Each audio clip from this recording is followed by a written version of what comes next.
എല്ലാവർക്കും നമസ്കാരം. ഇന്ന് നമ്മൾ ഉണ്ടാക്കാൻ പോകുന്നത് എന്തെന്നറിയാമോ? ഒരു വെണ്ടയ്ക്ക കൊണ്ട് ഈ കറിയാണ്. വെണ്ടയ്ക്ക അതിന് ഇങ്ങനെ കഷ്ണങ്ങളാക്കി, ചെറിയ കഷ്ണമല്ല, ഒരു വെണ്ടയ്ക്ക അതിന് 2 പീസാക്കി അത് ഇച്ചിരി മുളക് പൊടി ഇട്ട് വഴറ്റി വെച്ചിരിക്കുകയാണ്. അപ്പം അത് ഞാനിനിയിപ്പം സവാള ചെറിയ ഇതാക്കി വെച്ചിരിക്കെല്ലാം ഇങ്ങനെ കുഞ്ഞു കുഞ്ഞായിട്ട് അരിഞ്ഞതാണ്, നീട്ടി അരിഞ്ഞതല്ല, കുറുകെ അരിഞ്ഞതാണ്. അതിൻ്റെ ഒടിച്ചിട്ട് ഇഞ്ചിയും പച്ചമുളകും വെളുത്തുള്ളിയും കൂടെ ചതച്ചത് അതൊക്കെയല്ല ചതച്ചത്. ഇനി അത് നല്ലപോലെ ഒന്ന് വഴഴണം. എന്നിട്ട് ബാക്കി പൊടികളും ചേർത്ത് അതൊക്കെ ചേർക്കാം. ഇത് നല്ലപോലെ ഒന്ന് വഴണ്ട് വരട്ടെ.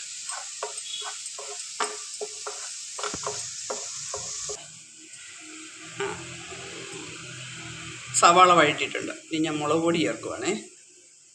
മുളക് പൊടി, മല്ലിപ്പൊടി ശകലം മതി, പിന്നെ ഗരം മസാല അതുമിട്ടൊന്ന് മൂപ്പിക്കട്ടെ. മൂപ്പിച്ചിട്ട്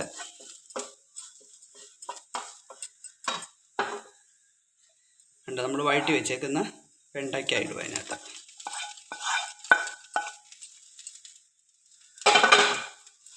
വഴറ്റി വെച്ചേക്കുന്ന വെണ്ടയ്ക്കായിട്ട് നമ്മൾ വെള്ളമൊന്നും ചേർക്കുന്നില്ല. അതിന് പകരം വേറെ ഒരു കാര്യമാണ് ഞാൻ ചേർക്കുന്നത്. ഒന്ന് മൂക്കട്ടെ, ഇച്ചിരി ഒന്ന് പിടിക്കട്ടല്ല.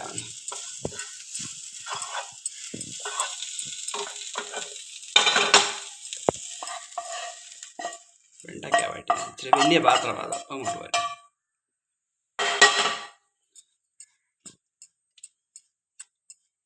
ഇനിയും ചേർക്കാൻ പോകുന്നത് എന്താണെന്നറിയാം? ഉപ്പ് ശകലം ചേർത്തു. വെള്ളം ഒട്ടും ചേർക്കണ്ട, വെള്ളമൊന്നും ചേർക്കാത്ത കേട്ടോ. ഇനി ചേർക്കാൻ പോകുന്നത് ശകലം തൈരാണ്. ഒന്ന് നല്ലോണം ഒന്ന് ചൂടാവട്ടെ. പൊടിയുടെ കവർപ്പ് മണം പോട്ടെ. ചേർക്കുന്നത് തൈര് ചേർക്കുവാണേ. കുറച്ച് ചേർത്താൽ മതി. നമ്മുടെ ഒത്തിരി ചാറൊന്നും വേണ്ട, പെരണ്ടിരിക്കണം. ചാറില്ലാതെ ഒന്ന് പെരണ്ടിരിക്കാൻ വേണ്ടിയിട്ടാണ്. ആ വെണ്ടയ്ക്കായൊക്കെ ഒന്ന് പെരണ്ട, അതിൽ തന്നെ ഒന്ന് ആ വെണ്ടയ്ക്കായലെല്ലാം ഒന്ന് യോജിക്കണം.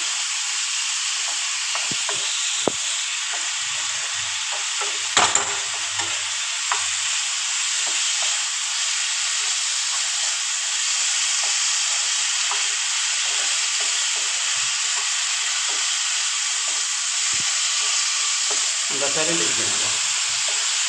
ചാറും ഒന്നും വേണ്ട. ഉപ്പ് നോക്കട്ടെ, ഉപ്പുണ്ട. ഞാൻ കറി വെക്കുമ്പോൾ മിക്കവാറും ഉപ്പ് തീരെ കുറവായിരിക്കും. ഒരു കണക്കിനാണ് നല്ലത്, കൂടിപ്പോയാൽ നിവർത്തിയില്ലല്ലോ. മതി. കണ്ടോ പെരണ്ടിരിക്കുന്നത്? വെണ്ടയ്ക്കാകൊണ്ടൊരു പുതിയ കറി.